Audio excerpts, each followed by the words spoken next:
this weekend. Do you play him in that game? Yeah, I think you can't drop him. You know, in that interview there, you see he scores in big games, he scores in big moments. It's just who else plays on the either side of him. But Chelsea and Thomas Tuchel have got options with Lukaku on the bench as well. Shall we have a look at the goal? Let's have a look. I mean, it's a lovely ball, like Rio said at half-time, but look at the space at the front post where Lille have allowed him to run through. It's a good header. He's done what you're taught to do.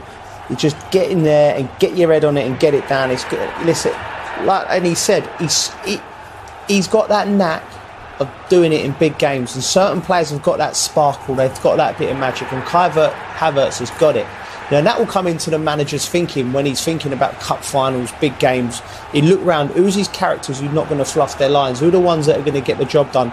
And Kai Havertz, he's got that German blood where he just seems to thrive on the pressure in the big games. What's it like when you have those players in your team where you know when the chips are down in the big moments, there's someone that's going to deliver?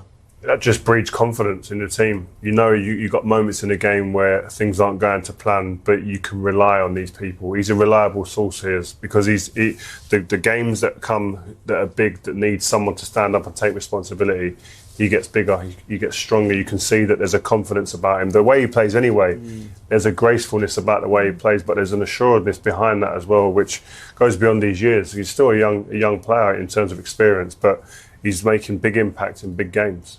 And of course, tonight, it was kind of in the context of the conversation around Romelu Lukaku over the last few days as well. And he showed how central he can be. I mean, he had something like 23 touches in the first half compared to 7 in the whole game for Romelu at the weekend. Yeah, I mean, listen, the story will be you've dropped a £100 million striker. You know, Thomas Tuchel said, look, you know, resting him. But when you're playing the Champions League, you play your best players you think's going to win the game. So that story was there. So Havertz has gone onto the pitch knowing he has a role to play. It's where he finished last year in that sort of 9 position. I thought he was brilliant. He takes charge of the situation. He plays in between the two centre halves, running across them, and he held the ball up well for Chelsea tonight, which allowed Pulisic and Ziyech to get on the ball. Look at this. He's always threatening. He doesn't make silly runs. This is very important because he's got the conviction and belief. We're talking about Lukaku, about the service, right? Bang.